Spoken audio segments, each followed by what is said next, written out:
नमस्कार दोस्तों। आज हम ऐसे गैंगस्टर की स्टोरी देखेंगे जो आया था एक साधारण परिवार से, लेकिन किस्मत उसे कुछ और बना गई। दुनिया का मोस्ट वांटेड क्रिमिनल।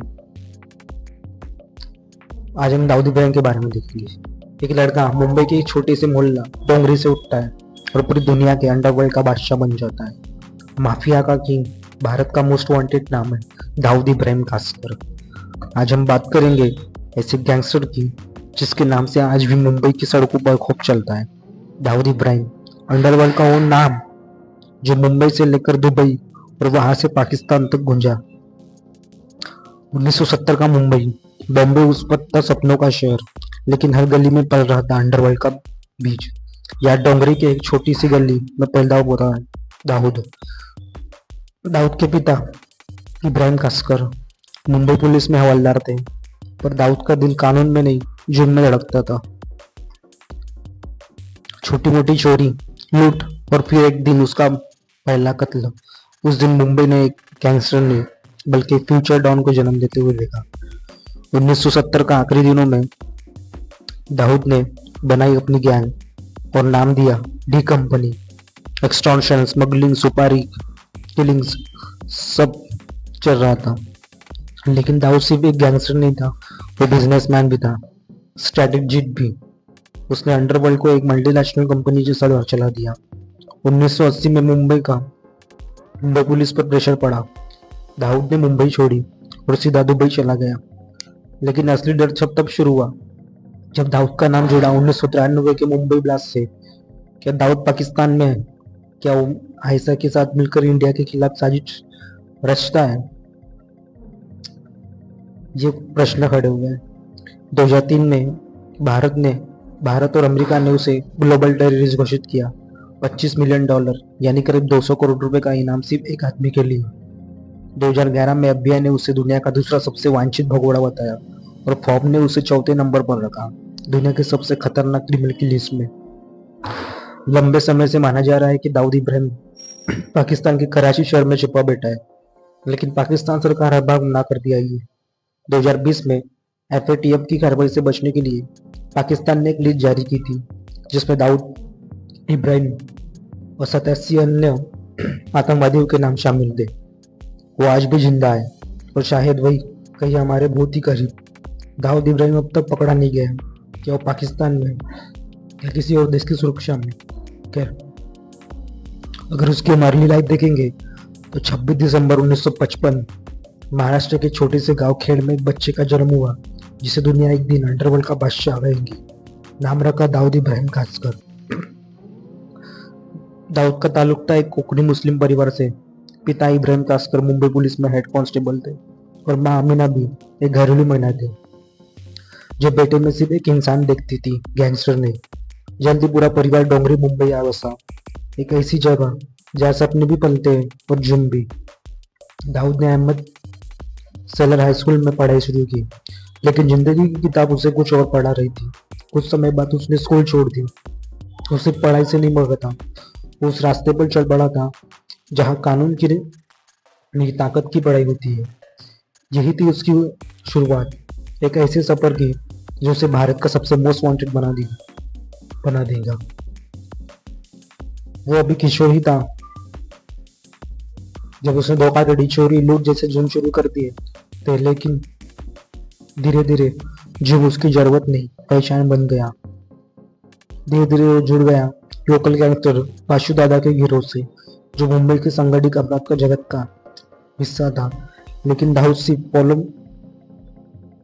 करने के लिए नहीं बना था, वो बॉस बनने के लिए पैदा हुआ था। 1970 के दशक के आखिरी में दाऊद ने बाशु दादा का साथ छोड़ दिया और अपने बड़े भाई शब्बीर इब्राहिम कासकर के साथ अपनी खुद की गैंग बनाई, जिसने आगे चलकर नाम रखा डी कंपनी। लेकिन बहुत जल्द उसका भाई शब्बीर मारा गया। दुश्मन गैंग पठान गिरोह ने उसे खत्म कर दिया और अब दाऊद अकेला था, लेकिन अब गैंग का एक लौता सरगना भी था। डी कंपनी पूरी तरह से उसके इशारे पर चलती थी। सोने की तस्करी, रियल एस्टेट, वसूली, ड्रग्स का कारोबार, हर धंधा दाऊद की कमाई का हिस्सा बन चुका था। 1987 में मुंबई पुलिस ने समद खान की हत्या के आरोप में उसे ढूंढना शुरू किया। और वो भारत से फरार होकर दुबई चला गया। दुबई में रहते हुए उसने अपने सबसे करीबी साथी छोटा राजन के साथ ज्ञान का इतना विस्तार किया कि 1990 तक उसके पास 5,000 से ज्यादा सदस्य थे और हर साल करोड़ों की कमाई होती थी। फिर आया साल 1993 जब मुंबई दहशत पे आग उठी और भारत सरकार ने दाऊद को उन धमाके के मास्टरमाइंड में शामिल किया। धमाकों के बाद दाऊद दुबई से कराची चला गया। माना जाता है कि वो आज भी वही है, हालांकि पाकिस्तान सरकार हर बार इससे इनकार करती आई है।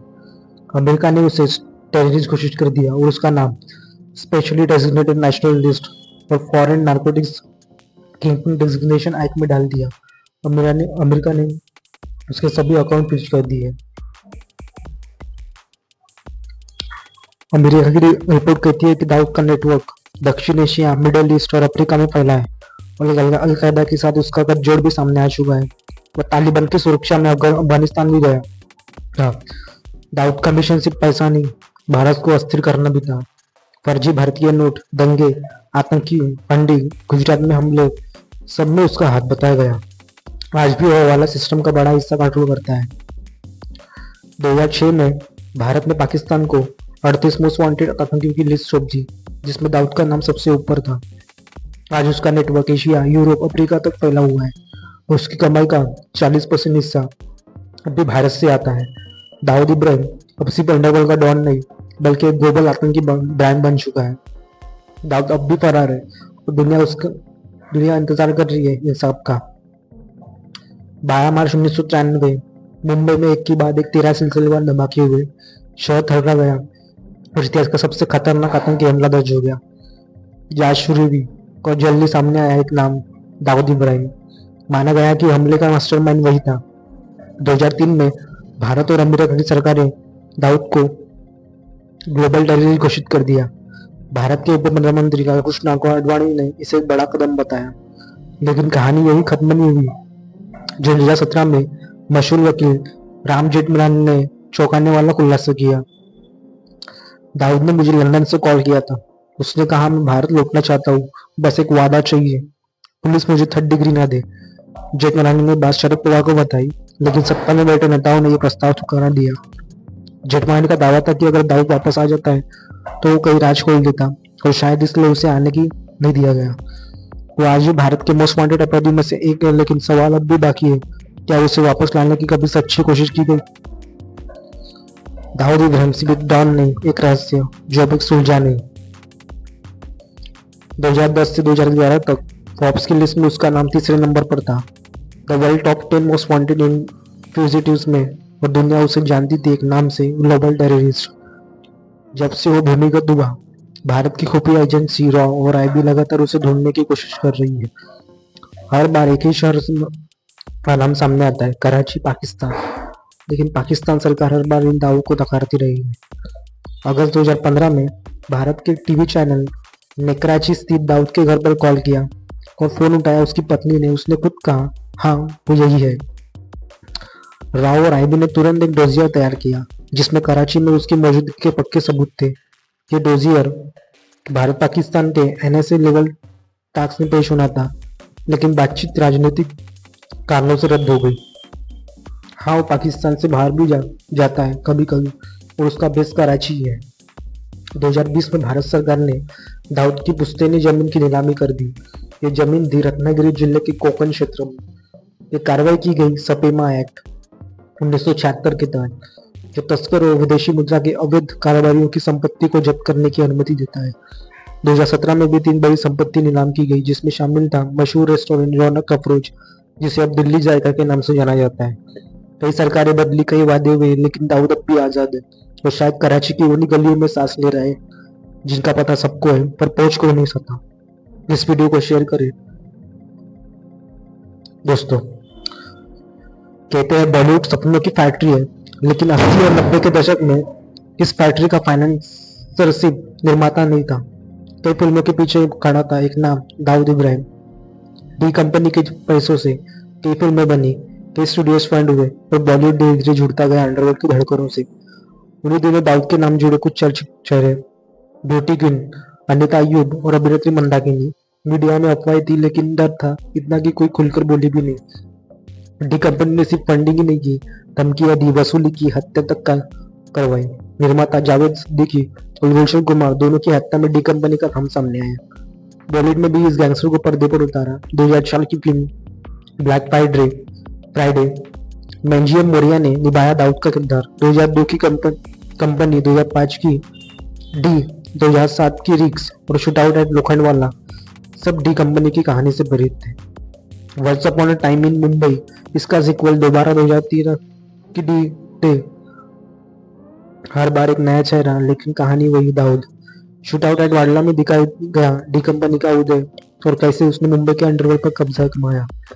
2016 की डोगरी का राजा दाऊद पर आधारित किरदार को दिखाया गया और 2017 की फिल्म हसीना पाकर उसमें परिवार पर भी बनी बायोपिक डैडी में दाऊद के प्रतिद्वंदी अरुण गवली की कहानी थी, लेकिन हम इसमें दाऊद पर आधारित किरदार मकसूद को फरहान अख्तर ने निभाया। और अब कहानी बनी मजाक, आया कॉपी विद डी, एक ऐसी फिल्म जिसमें मीडिया और माफिया आमने सामने बैठे। दाऊद सिर्फ एक गैंगस्टर नहीं था, वो एक किरदार बन गया था जिसे पर्दे पर बार बार जिंदा दिखाया गया, कभी डर के साथ तो कभी डायलॉग्स के साथ। क्या दाऊद के पैसे आज भी किसी फिल्म में लगते हैं? क्या आप क्या सोचते हो? कमेंट में जरूर बताएं और वीडियो को शेयर करना ना भूलें, क्योंकि ये सच्चाई है और सिनेमा से जुड़ी है। धन्यवाद दोस्तों। जय हिंद, जय भारत।